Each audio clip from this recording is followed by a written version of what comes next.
So I finally dyed my hair. It was supposed to be a darker blue than this, quite honestly. Who knows, it may still be a dark blue.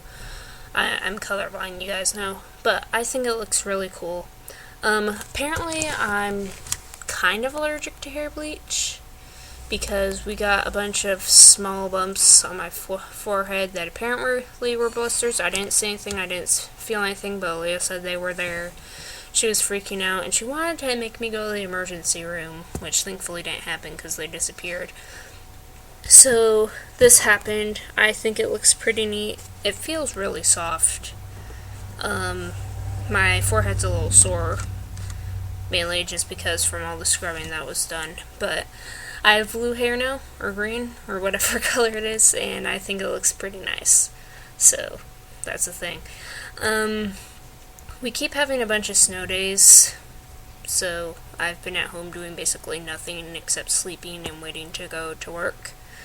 Which, as you guys all know, a bored Austin is not a good Austin. So that I decided to make another video, do this. I've been reading a lot too, actually. I read this really weird short story, and I'm not going to give you the name because I don't want to be responsible for scarring you. But basically, there's this girl, and she's on a road trip with her friends because she wants to scatter her mom's ashes. And their car breaks down, and she's like, oh, I'll walk into the next town and get us some gas. Well, she does that, and she meets someone who apparently they knew each other when they were younger, and he's like, hey, I'll go take you to pick up your friends. And so she's like, okay. And on the way out, she gets a call, and they're like, hey, we've got visitors, dispose of them. Well, what ends up happening is they kill and eat her one friend, they farm the pregnant one, and then they keep her because she's got to marry the one guy. And then the entire story is about her having Stockholm Syndrome with these cannibals. And it's kind of terrifying, but what really got to me was the end, because it's her and her daughter and her husband, and they're all happy and stuff, and they're hunting these new visitors, which it really, I don't get nightmares, but I'm spun into another existential crisis, and I don't know what to do with my life. Fun times. We finally got an estimate on the house for what happened at Christmas. It's going to cost me about $750, so if I give them half my paycheck, should be 4 to 5 months, then it'll be taken care of. So not quite as big a deal as I thought it would be, but it was still kind of scary for me.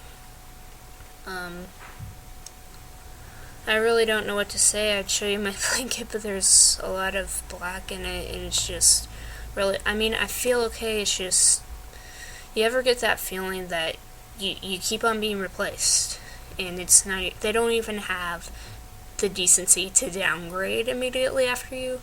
Like, let's say you had a friend group, and then you have to move off, or you can't talk to them anymore, and you come back, and they've replaced you with someone who's like you, except smarter and funnier and more attractive, and they like you better, and they like them better, and they can go and do things, and so it's like they didn't really need you in the first place, but now your slot's been filled by this amazing person, and there's just, I don't know.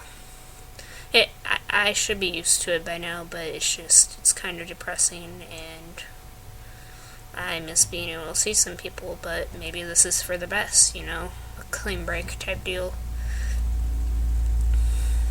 I am doing pretty good overall. It's just things are hard, I have court on the 20th, and that's basically like, am I gonna have to see my mom? Is she gonna get to have any more control over my life? So that's a little bit scary.